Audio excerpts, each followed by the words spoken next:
Episode 118। अब तक हमने देखा प्रेम अदिति के पूछने पर उसे सब सच्चाई बताता है, जिसे सुनकर अदिति को भी काफी बुरा लगता है और वह प्रेम को गले लगा लेती है। जिसके बाद उससे अलग होकर पूछती है कि अगर कभी विवेक उसे माफी मांगे तो वह उसे माफ करेगा। अदिति का सवाल सुनकर प्रेम कुछ नहीं कहता है, जिसे देख अदिति दोबारा कहती है, प्रेम बताओ ना प्लीज, क्या विवेक भाई के माफी मांगने पर तुम उन्हें माफ करोगे? अदिति का सवाल फिर से दोहराता देख प्रेम एक गहरी सांस लेकर कहता है, मुझे नहीं पता अदिति, मैं कभी उसे माफ कर पाऊंगा या नहीं, लेकिन हाँ, अगर सालिन उसे माफ करके अपना लेती है तो मैं इस बारे में सोच सकता हूँ। प्रेम का जवाब सुनकर अदिति हामी भरते हुए कहती हूँ। अदिति को इस तरह सोचते देख प्रेम के उसको अपने आप को संभालते हुए कह रहे हैं, चलो अब इन सब बातों को छोड़ो और तुम रेस्ट लो, काफी थकी हुई लग रही हूँ। तुम आज मैं भी तब तक अपना कुछ काम कर लेता हूँ। यह कहकर प्रेम वहां से जाने लगता है, लेकिन अदिति उसका हाथ पकड़ लेती है। प्रेम उसकी तरफ समझने में देखता है तो अदिति उसकी तरफ देखते हुए कहती है, प्रेम मेरा सर दुख रहा है, तो क्या तुम मुझे हमेशा की तरह सुला सकते हो प्लीज? प्रेम एक नजर उसके पास देखते हैं, फिर हामी भर देता है। वहीं अदिति ये देख हल्की स्माइल के साथ प्रेम का हाथ पकड़े बेड की तरफ बढ़ने लगती है। दरअसल अदिति अभी प्रेम को अकेले नहीं छोड़ना चाहती थी, क्योंकि उसे डर था कि प्रेम यहाँ से जाने के बाद फिर से रोने लगेगा, इसलिए उसने ये बहाना बनाया था। प्रेम और अदिति बेड पर आकर लेट जाते हैं। प्रेम अपने हाथ पर अदिति का सर रखकर उसे सहलाने लगता है और प्यार से उसकी तरफ देखने लगता है। वहीं अदिति ये देख हल्की स्माइल पास करती है और उसके करीब होकर आंखें बंद करके लेट जाती है।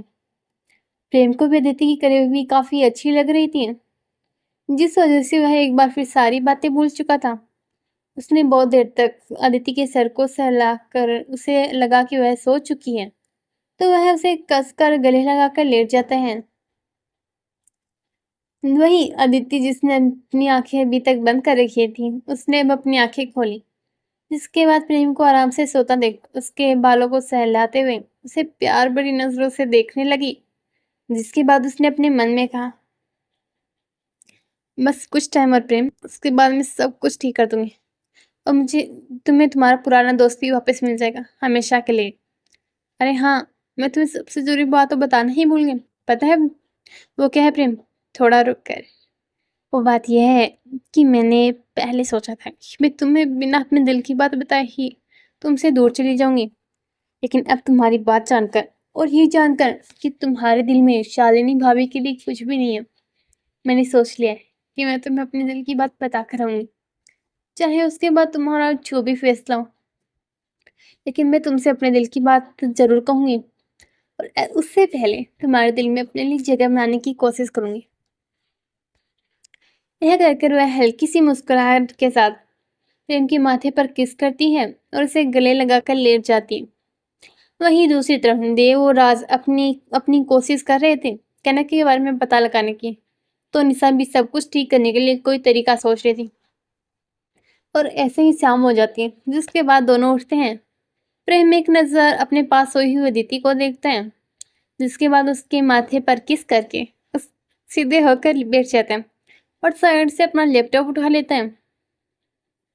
वहीं थोड़ी ही देर में अदिति की भी आंखें खुलती है, तो वह देखती है प्रेम अपने काम में लगा हुआ है, जिसे देख उसके चेहरे पर स्माइल आ जाती है। जिसके बाद कुछ सोचते हुए वह प्रेम की गोद में अपना सर रख लेती है और प्रेम का एक हाथ अपने बालों में रख देती है। वहीं प्रेम उसके ऐसे करने पर मुस्कुराने लगता है, जिसके बाद एक हाथ से उसके बालों को सहलाने लगता है और दूसरे हाथ से अपना काम करने लगता है। वहीं अदिति जब यह देखती है कि प्रेम अभी भी अपने काम में लगा हुआ है, तो वह सोते हुए ही एक नज़र उसकी तरफ देखती है, फिर उसका लैपटॉप बंद करके साइड में रख देती है और उसके उस हाथ को अपने हाथ में कसकर पकड़ लेती है।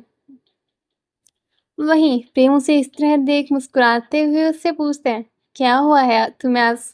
तुम ऐसे क्यों बिहेव कर रही है? प्रेम का सवाल सुनकर अदिति अपनी आंखें बंद करके आराम से लेटते हुए ही कहती है, कैसे बिहेव कर रही हूँ मैं? फिर खुद ही जवाब देते हैं, कैसे भी तो नहीं। और वैसे भी अगर मैं ऐसे बिहेव कर भी रही हूँ बाई चांस, तो भी क्या फर्क पड़ता है? कर तो अपने हस्बैंड के साथ ही रही हूँ ना, इस पर मेरा पूरा हक है। प्रेम को अदिति की बात सुन और उस पर अपना हक सब सुन काफी अच्छा लगता है। उसे बहुत खुशी है, इसलिए वह उसे कुछ नहीं कहता। प्यार से उसे निहारने लगता है, साथ में एक हाथ से उसके बाले को सहलाने लगता है। जब अदिति को लगता है कि अब प्रेम का मूड काफी अच्छा है, तो उसने प्रेम की तरफ देखते हुए कहा, प्रेम। जिस पर प्रेम कहता है, जिस पर अदिति उसकी तरफ देखकर कहती है, मुझे। जिस पर प्रेम फिर से बोलता है, अदिति एक बार फिर प्रेम की तरफ देखती है और उसे कहती है, तुमसे। एक बार फिर प्रेम अदिति की तरफ देखता है, जो एक एक शब्द को जोड़ जोड़ के कह रही थी, जिसके बाद वो फिर से कहता है। जिस पर अदिति आगे कहती है, कुछ कहना है।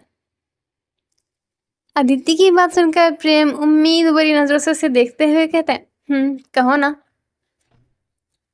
इस पर अदिति हल्के स्माइल के साथ कहती है, मुझे। जिस पर प्रेम कहता है, तुम्हें। जिस पर अदिति एक बार फिर कहती है, मुझे। तुम्हें क्या? अदिति जल्दी से एक सांस में बोलते, मुझे बहुत तेज भूख लगी है। प्रेम जो पहले एक्साइटेड होकर अदिति की बात सुन रहा था, उसकी बात सुनकर उसे हल्के गुस्से में घूरने लगते हैं। वहीं अदिति उसे ऐसे देख मुस्कुराने लगती है और फिर कहती है, क्या हुआ? तुम मुझे ऐसे क्यों घूर रहे हो? एक मिनट, कहीं तुमने कुछ और तो नहीं सोच लिया था?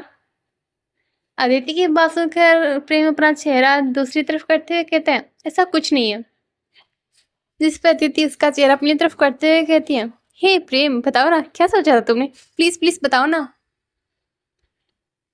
अदिति की बात सुनकर प्रेम अदिति को अपने ऊपर से खड़ा करते हुए कहता है, कुछ नहीं सोचा मैंने, ओके? और वैसे भी 2 मिनट पहले तो तुम्हें भूख लगी थी, तो चलो अब खाना खा लो, वरना पतली हो जाओगे।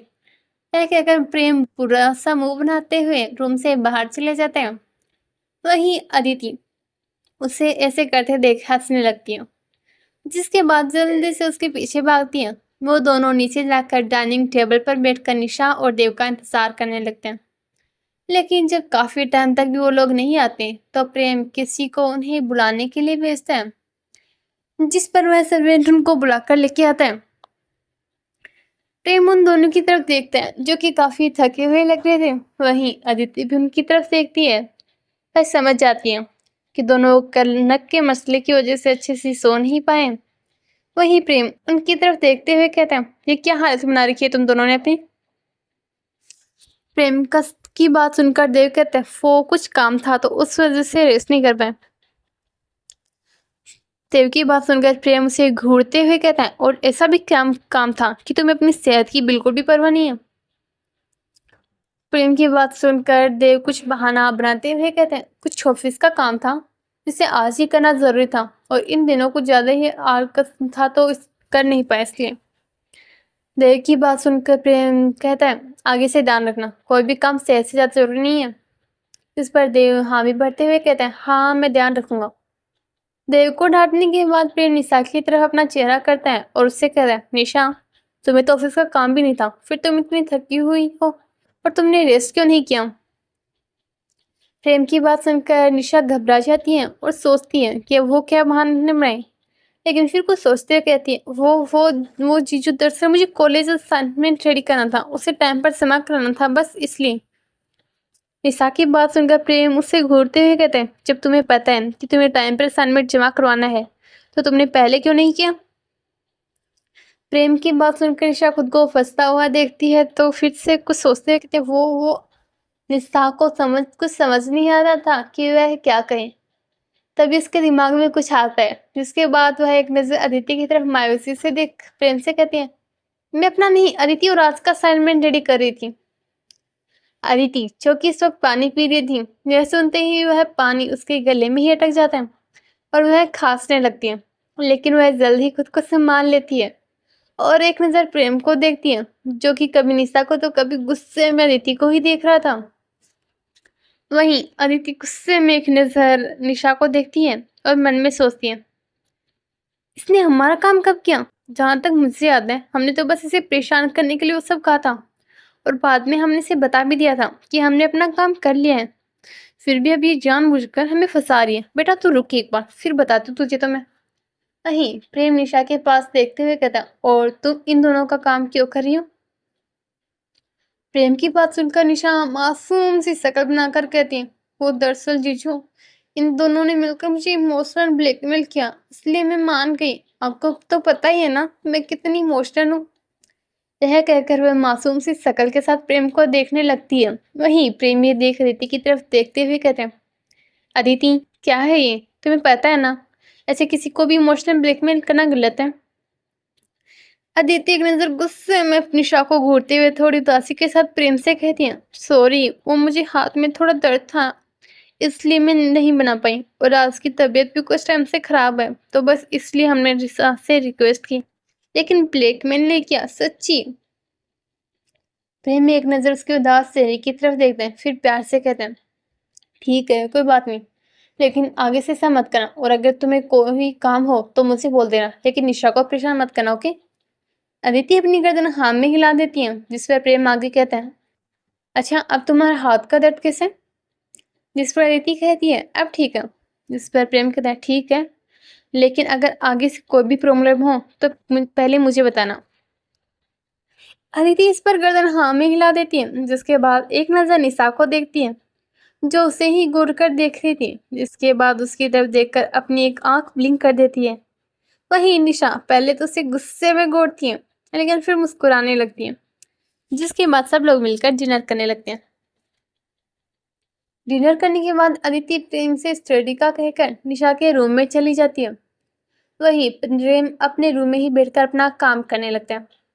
अदिति निशा के रूम में जाती है, जिसके थोड़ी देर बाद ही देव भी वहां आ जाते हैं, जिसके बाद अदिति राज को कॉल लगाकर फोन स्पीकर पर रख देती है और उन लोगों को सब कुछ बताने लगती है। सब कुछ सुनने के बाद देव कहते हैं, मुझे पता था प्रेम कभी ऐसा नहीं कर सकता, और अब उसके मुंह से बात सुनकर और यकीन हो गया। देव की बात में हाँ मिलाते हुए राज कहता है, हाँ लेकिन भाई सवाल तो अभी भी वही है ना कि सब कुछ सही कैसे करें। राज की बात सुनकर निशा को सोचते हुए कहती है, मैं भी यही सोच रही हूँ, आखिर ऐसा क्या करे कि सब ठीक हो जाए। सबकी परेशानी देखकर अदिति कुछ सोचते हुए कहती है, मेरे पास एक तरीका है। जिसे सुनकर राज निशा देव तीनों एक साथ कहते हैं, क्या? है डियर लिसनर्स, कैसा लगा आपको आज का पार्ट जरूर बताना, और आपको क्या लगता है क्या आइडिया अदिति के पास प्रेम और विवेक को मिलाने का, और क्या वह काम करेगा? जानने के लिए बने रहे मेरे साथ इस कहानी में। तो चलिए जल्द मिलते हैं अगले पार्ट में, तब तक के लिए बाय बाय।